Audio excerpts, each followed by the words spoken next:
সন্ধ্যা আনুমানিক 7:30টার দিকে নদীর পাড়ে একটা বিশাল বড় বটগাছের নিচে মাটি খুঁড়ে উনুন বানিয়ে তাতে বড় ডেকচি বসিয়ে রান্না করতে শুরু করেছে অরুণ, বরুণ ও যতীন। পাশেই তাঁবু খাটিয়ে তার সামনে দুটো চেয়ার নিয়ে বসে খোশ গল্পে মেতেছে মনীষ ও নিতাই। সুদূর কলকাতা থেকে বনভোজনের উদ্দেশ্যে কুন্তিপুর নামক গ্রামে এসেছে তারা 5 জন। সবাই একই অফিসের সহকর্মী হওয়ায় কাজের চাপ থেকে কিছুক্ষণের জন্য মুক্তি পেতে এখানে এসেছে তারা। বেশ পর্যাপ্ত পরিমাণে জল আছে নদীটার ভেতরে। সেই জলের কলকল ধ্বনি ও শিনশিন বাতাসে যেন এক অন্যরকম পরিবেশ সৃষ্টি হয়েছে সেখানে।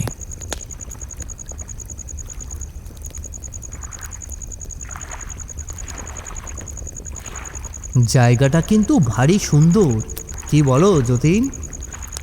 হ্যাঁ, সে কি আর বলতে। আরে সুন্দর বলেই তো গুগলে খুঁজে খুঁজে এই জায়গাটা সিলেক্ট করা হয়েছে।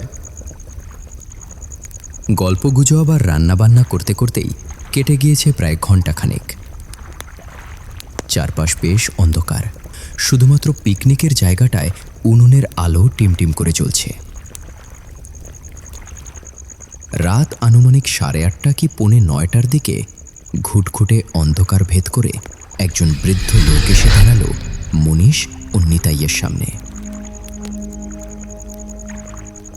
হঠাৎ চোখের সামনে বৃদ্ধ লোকটির উপস্থিতি দেখে ভূত দেখার মতো চমকে উঠল মনীষ ও নিতাই।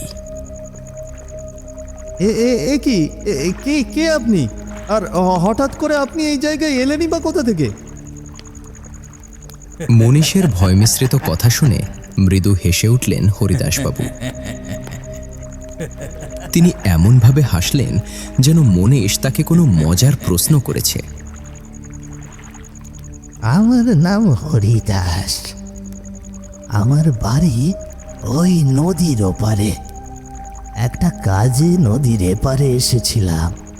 প্রায় আধ ঘন্টা ধরে নদীর পাড়ে দাঁড়িয়ে আছি, কিন্তু একটাও নৌকো পাচ্ছি না। এদিকে তেষ্টায় আমার গলা শুকিয়ে কাঠ হয়ে গিয়েছে।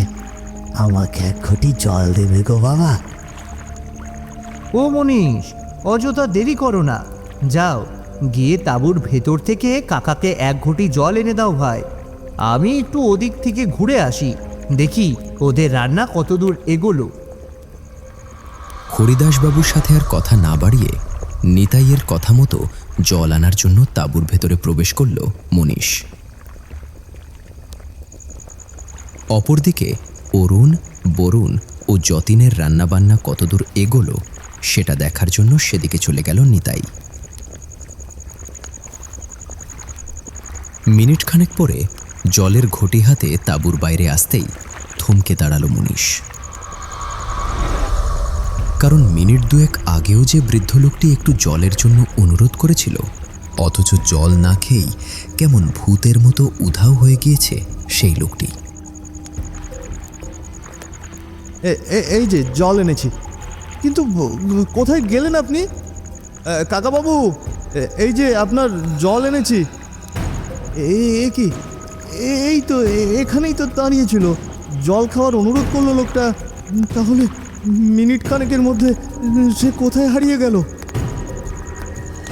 চোখ বড় বড় করে হরিদাসবাবুর দাঁড়িয়ে থাকা স্থানটিকে খালি দেখতে পেয়ে মুহূর্তের মধ্যেই হুঁশ উড়ে গেল মনীষের।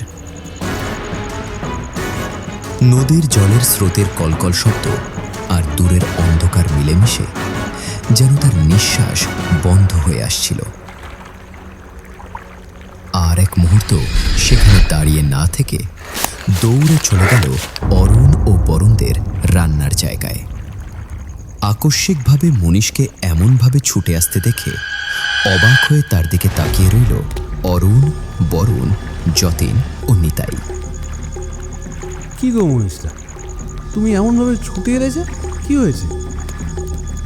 মনে হচ্ছে মনীষটা কোনো ভূত দেখে ছুটে এসেছে। দেখছিস না দাঁড়িয়ে দাঁড়িয়ে কেমন ঘামছে। যতীনের হাসাহাসি আর কথা শুনে আরও বেশি কাঁপতে লাগলো মনীষ।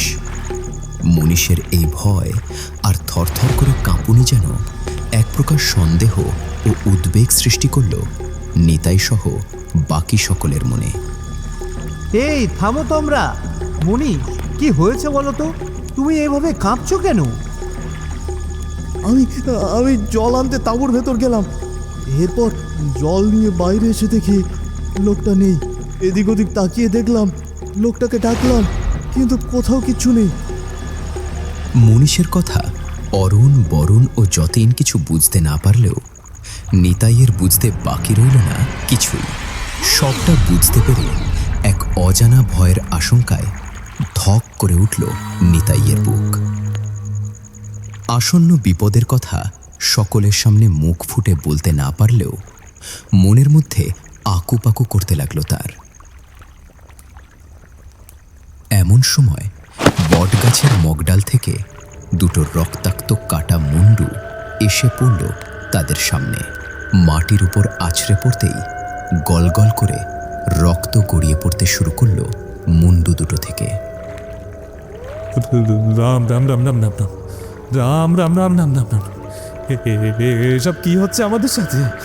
ও নিতাই দা, এইসব কি গো? সেই কাটা মুন্ডুর চোখগুলো এমনভাবে খোলা ছিল যে দেখে মনে হচ্ছিল সেগুলো সরাসরি তাকিয়ে আছে নিতাই ও অন্যান্যদের দিকেই। সেদিক থেকে চোখ ফিরিয়ে সামনের দিকে তাকাতেই দূরে নদীর জলের ওপর 5 থেকে 6টা সাদা কাপড়ে মোড়ানো লাশ ভেসে উঠতে দেখল অরুণ। লাশগুলো যেন নদীর জলের স্রোতের সাথে ভাসতে ভাসতে এগিয়ে আসছে তাদের দিকেই। ওই দেখো, ওই দেখো, ওই জলের উপর কতগুলো লাশ ভেসে ভেসে এদিকে আসছে। আমার তো মনে হচ্ছে এটা একটা ভুতুড়ে জায়গা। এখানে এসে মনে হচ্ছে আমরা মারাত্মক ভুল করেছি। এখানে এসে ভুল করলেও এখন সেই ভুলটা কিভাবে সংশোধন করবে সেটাই যেন মাথায় আসছে না কারোরই। এখন কি হবে ভেবে ভেবেই তাদের সকলেরই হাত পা জমে যাচ্ছিল ভয় আর কৌতূহলে। এই মুহূর্তে মনে হচ্ছে নদীর জলের উপর ভেসে আসা লাশগুলো যেন শুধুমাত্র কোনো মৃতদেহ নয়, বরং কোনো অদৃশ্য বা ভয়ঙ্কর শক্তির প্রতীক। লাশগুলো যতই এগোচ্ছে ততই যেন দিশেহারা হয়ে পড়ছে তারা 5 জনই।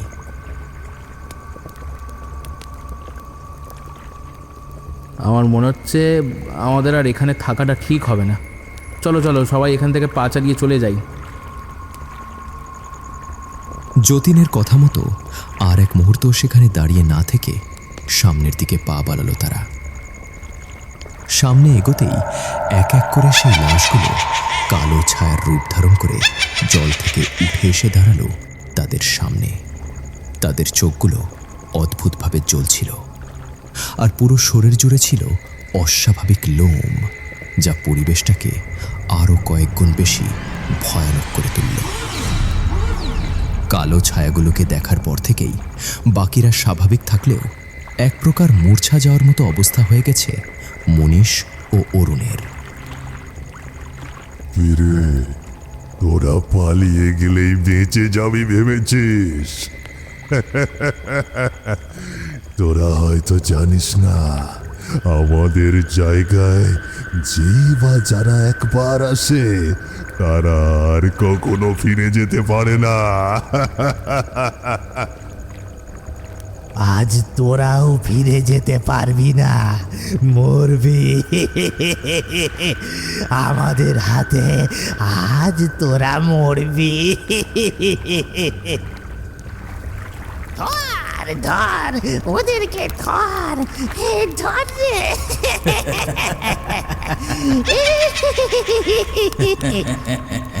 হই হই করতে করতে ছায়াগুলো যত সামনের দিকে এগিয়ে আসতে লাগলো ততই যেন ভয়ে পিছিয়ে যেতে লাগলো তারা 5 জন।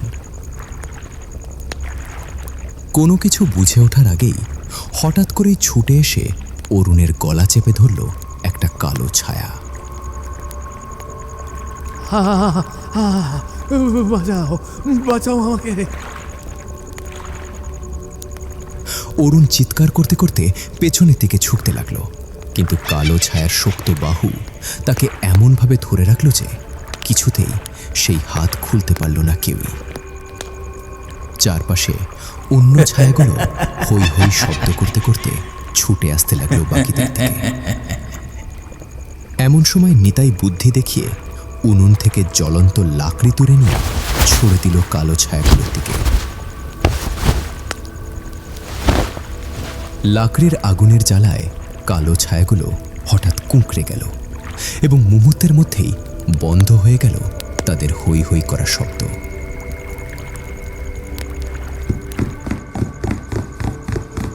এই সুযোগে অরুণ, বরুণ, যতীন, মনীষ ও নিতাই একসাথে প্রাণপণে ছুটে পালাতে লাগলো।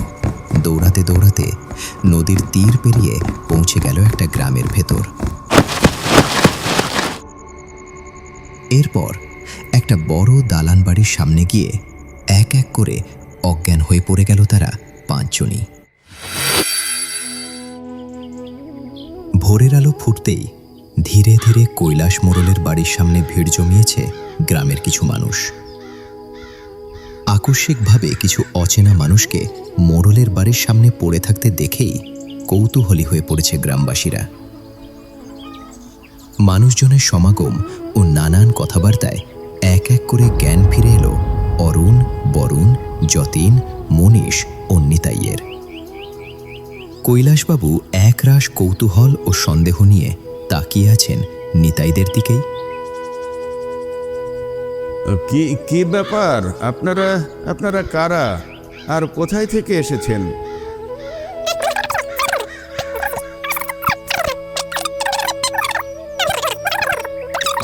কৈলাসবাবুর প্রশ্নের উত্তরে এক এক করে গতরাতে ঘটে যাওয়া সমস্ত ঘটনার বর্ণনা দিল নিতাই সহ বাকি সকলেই। তাদের মুখে কথাগুলো শুনে খুব একটা হতভম্ব হলেন না কৈলাসবাবু। বুঝেছি। আপনারা আসলে এই গ্রামে আসার পর সামান্য একটা ভুল করেছেন।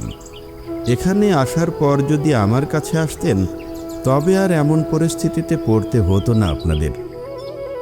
আসলে এই জায়গা একটি অভিশপ্ত জায়গা।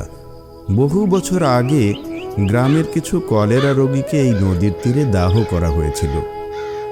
সেই থেকে এই তীরের অঞ্চল যেন এক অদৃশ্য অভিশাপ ধারণ করেছে। যেই এখানে আসে সে যেন প্রায়শই ভয়ঙ্কর অভিজ্ঞতার শিকার হয়।